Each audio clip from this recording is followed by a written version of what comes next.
哪吒为什么叫哪吒呢？他的哥哥分别叫金吒、木吒，按道理说他的名字应该叫水吒、土吒，那为什么叫哪吒呢？为什么他爹不按套路出牌呢？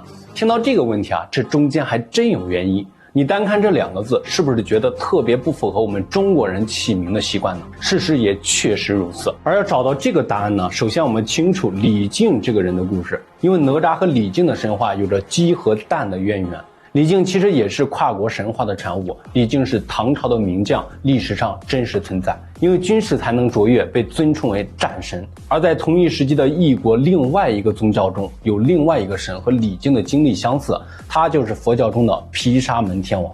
在佛教经典中，毗沙门天王的形象通常是身披铠甲，手持宝塔或者宝剑，脚踏夜叉鬼。毗沙门天王的信仰在唐代是广泛的流传，尤其在西北地区。唐玄宗时期啊，因毗沙门天王助唐军破敌的传说，其形象逐渐被尊称为战神，被赋予了托塔天王的称号。不是李靖不想给儿子起名水吒、土吒，而是这个毗沙门天王的儿子本身就叫哪吒。公元前742年，长安城的大建福寺里，来自克什米尔的僧人翻译出一本《北方毗沙门天王随军护法真言》，经文里出现了一个梵文名字那罗鸠波，这是佛教毗沙门天王的第3个儿子。唐朝人翻译外语有个习惯，取头2个音节，于是这个拗口的名字被简化哪吒。那是谁也没有想到，这个佛经中的小配角会成为中国顶流的神仙。敦煌莫高窟里第285窟里还能看到毗沙门天王身边拿个金刚杵的哪吒太子，完全是个印度小王子的模样。所以你知道了吧，哪吒是一个舶来品。西游记里啊，哪吒的设定也来源于此。我们其实都被影视给骗了，原著里哪吒根本不是小孩，而是骨秀青年的翩翩少年。他刚出生3天就踏倒了水晶宫，抽龙筋做腰带，逼得李靖要杀子呀。哪吒一怒之下割肉还母，剔骨还父，最终用莲花重塑了肉身。复活之后啊，哪吒第一件事情就要杀李靖报仇，吓得李靖用托塔防身，直到如来用塔中的佛光强行调节，这才勉强认李靖这个爹呀。在影视剧中，哪吒的实力远不如孙悟空。实际上，在原著中啊，2人是单挑了30回合都不分胜负。哪吒甚至开大现出了3头6臂的法相，逼得孙悟空始终分身术才险胜。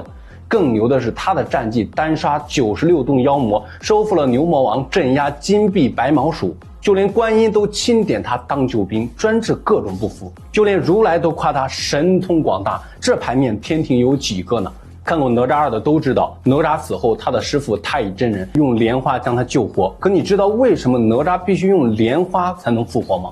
这背后其实是佛教和道教之间的较量。莲花本是佛教的圣物，象征着超脱轮回，而《西游记》成书时道教正是皇帝推崇，于是吴承恩巧妙地设计莲花化身，保留了佛教，又让哪吒成了道教的护法，暗指3教合一的思潮。更讽刺的是，原著中哪吒明明是被佛教复活了，却要给道教天庭打工。西游记中哪吒的描述还算是保守了，其实我们对哪吒的了解更多来源于《封神演义》。《封神演义》中的哪吒竟是一个十恶不赦的大恶人。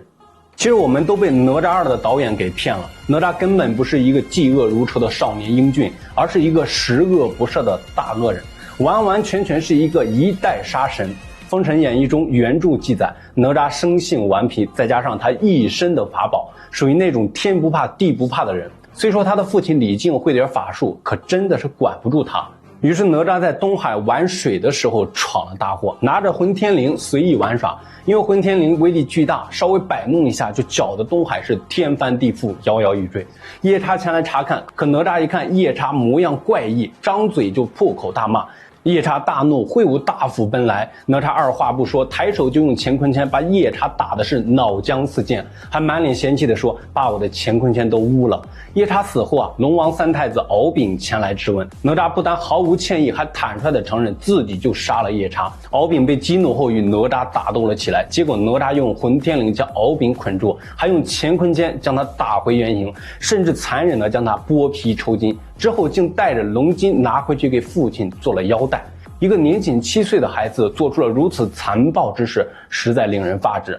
在再看他在南天门的恶行，东海龙王想要去天庭告状，哪吒怕事情闹大，就找了师傅太乙真人。太乙真人不但不责备，还怪龙王不懂事，就这么点小事居然要打扰天庭。于是他给哪吒画了一个隐形符，让哪吒埋伏在南天门截杀龙王。注意，这里是截杀。封神演义已经美化到了只对老龙王一顿暴打，剥了几片龙鳞而已。实际上很多的作品里，哪吒是真的杀了龙王。